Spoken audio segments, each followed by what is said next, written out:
Bonjour à tous, comment allez-vous? Bienvenue dans une nouvelle vidéo. Aujourd'hui on se retrouve pour un book haul et c'est un book haul, j'allais dire particulier, mais non, c'est comme d'habitude. C'est-à-dire que je n'ai quasiment aucune idée de ce dont parlent les livres que je vais vous présenter, donc nous allons essayer d'aller rapidement parce que je n'ai rien à dire sur ces livres.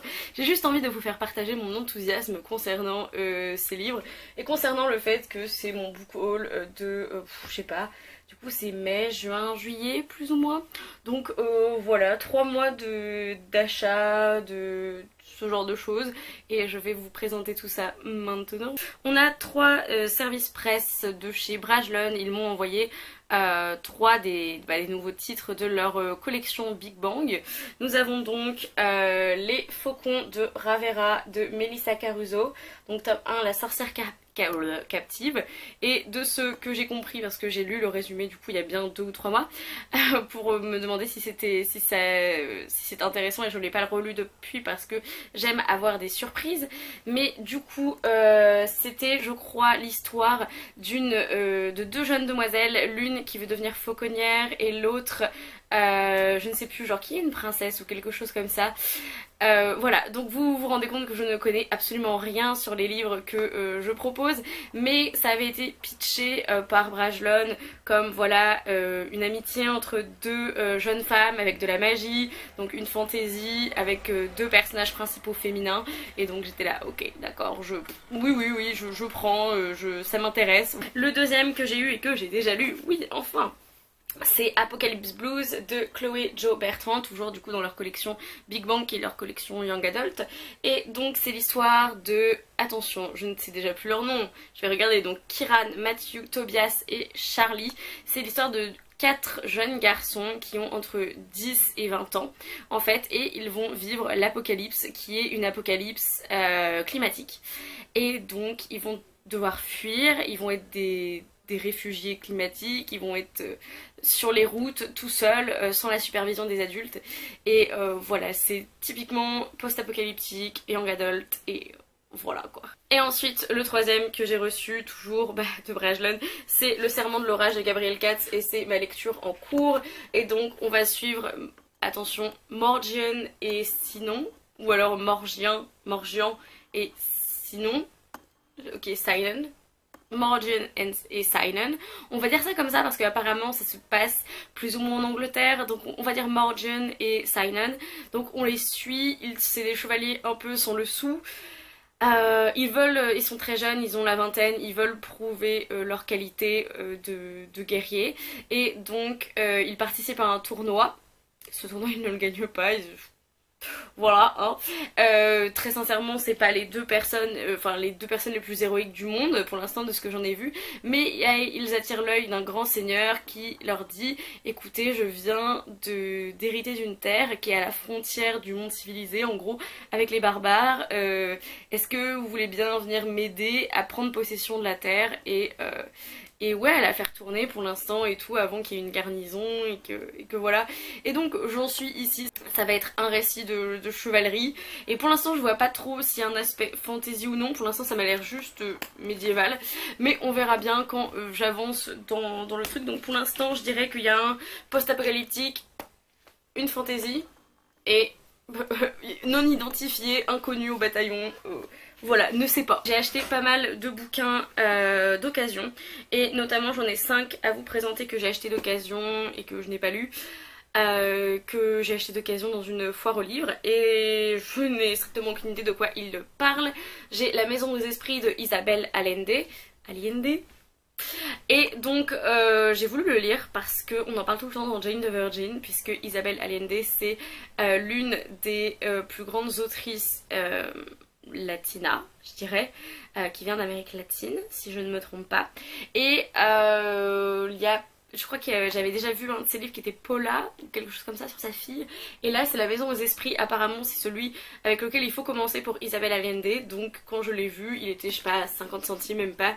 Je me suis dit, bah écoute, tente-le. De toute façon, je ne peux pas le lire dans la langue originale puisque je ne parle pas espagnol, et si c'est portugais, je ne parle pas portugais non plus. Donc, voilà, traduit de l'espagnol. je ne parle pas espagnol, donc je vais le lire en français. J'ai aussi trouvé Trois femmes puissantes de Marie Ndiaye. Et je n'ai strictement aucune idée de ce dont ça parle. Ça parle de trois femmes puissantes. Je crois que j'en avais déjà entendu parler, évidemment, de Marie Ndiaye. Mais j'ai jamais lu, donc pareil, j'ai vu ce titre et je me suis dit, tu ne sais absolument pas de quoi ça parle. C'est pas grave, vas-y, tente-le. Donc je ne sais pas de quoi ça parle, mais je l'ai pris, hein. Same pour No Country for Old Men de Cormac McCarthy. Apparemment c'est un film des frères Cohen couronné aux Oscars. Je n'en ai jamais entendu parler. En fait tout ce que Cormac McCarthy a écrit, j'aimerais le lire puisque La Route c'est juste... voilà, c'est la vie. J'ai acheté même si je sais qu'il a été... Enfin, c'est pas qu'il y a eu du drama autour ni rien, mais... il n'a pas été hyper encensé récemment. C'est L'Enchanteur de René Marjavel. Ça parle de Merlin, enfin c'est la légende arthurienne, la légende de Merlin, etc. Je pense que ouais du coup ça se centre sur Merlin parce que ça s'appelle L'Enchanteur. Et je sais que c'était Margot Liseuse qui l'avait lu il y a quelques années et qui avait pas trouvé ça ouf. Donc bon, voilà, mais je me suis dit pareil, j'aime bien tout ce qui est Merlin, légende arthurienne, etc.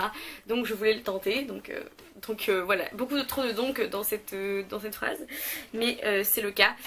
Et alors là, un livre que je n'aurais jamais acheté si je ne l'avais pas vu sur la chaîne de Sabrina, de la chaîne Call Me Sam, c'est L'Orangerie de Larry Tremblay. Ça m'aurait pas du tout attiré, mais puisqu'elle a dit que ça lui avait mis une énorme claque et qu'il fallait absolument le lire, je me suis dit, ça fait même pas 150, ouais, ça fait 150 pages et des brouettes.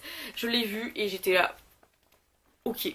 Ensuite, deux livres que je me suis acheté parce que j'avais envie de m'acheter des livres. Je suis allée à la librairie La Galerne qui est dans ma ville, Le Havre. Et je me suis acheté deux livres. J'ai acheté Au Lac des Bois de Tim O'Brien. Et donc c'est l'histoire... c'est l'histoire d'un couple qui a une famille qui est qui a une maison de famille au bord du lac et ils y vont pour se ressourcer, etc. Or voilà, de la ville, de la vie qui va hyper vite parce qu'ils sont sénateurs si j'ai bien compris. Et un jour la femme ne rentre pas et donc voilà, le cadeau n'est plus là, noyade, enlèvement, à moins qu'elle ne se soit enfuie pour refaire sa vie. Je m'étais arrêtée sur beaucoup de titres des éditions Gallmeister et celui-ci je me suis dit il m'a vraiment tenté, il m'a attiré. Et typiquement voilà, une femme qui disparaît, on va se plonger dans le passé et leur couple et tout, et c'est le genre de truc que j'adore. Deuxième que j'ai acheté neuf, c'est une espèce de biographie des Sœurs Brontë, c'est les Sœurs Brontë de Laura L. Mackie, La force d'exister. Et donc ça va être sur leur vie et sur les trois sœurs. J'ai déjà lu pas mal de choses sur les Sœurs Brontë, très honnêtement. Surtout que j'ai fait une dissertation sur Emily Brontë au mois de janvier, donc j'ai bien relu pas mal de trucs que j'avais déjà lu sur elle, mais je sais pas.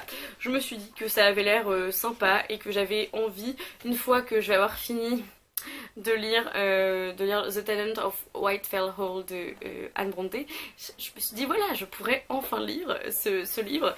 Donc voilà, j'attends. Et petite biographie sur les Sœurs Brontë. Et ensuite j'en ai trois que j'ai acheté là au mois de juillet. J'ai acheté The Penelopiad de Margaret Atwood. Je suis passée à Paris le 29 juin, jour de la Gay Pride.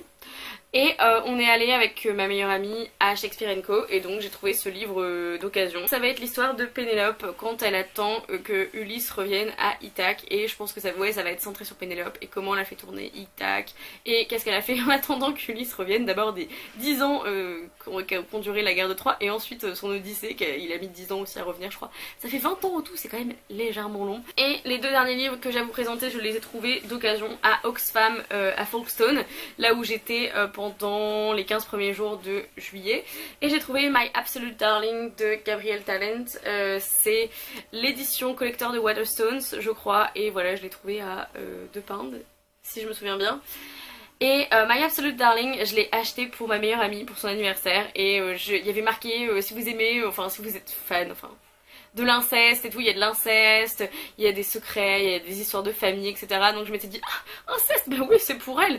Voilà, on a des goûts très très étranges, et alors je l'ai vu, je me suis dit, finalement j'étais bien tentée quand même de le lire quand je l'ai acheté pour elle, donc voilà, c'est chose faite. Et enfin le dernier livre que j'ai à vous présenter, c'est If We Were Villains de M.L. Rio. C'est marqué quand les amis deviennent des ennemis. Il n'y a aucune limite aux dégâts qu'ils peuvent causer. Et on a comparé ce bouquin à The Secret History de Donna Tartt, qui est un de mes livres préférés au monde. Donc j'étais là, ok, il faut que je lise ce livre, et je le trouvais nulle part quand j'allais dans des librairies genre Waterstones et tout. Je le trouvais pas, mais véridique.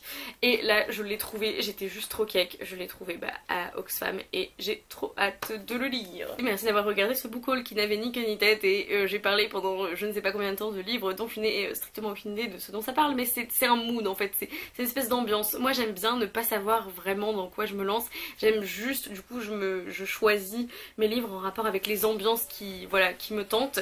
Dites-moi dans les commentaires si vous avez lu certains de ces livres, qu'est-ce que vous en avez pensé, si vous me les conseillez.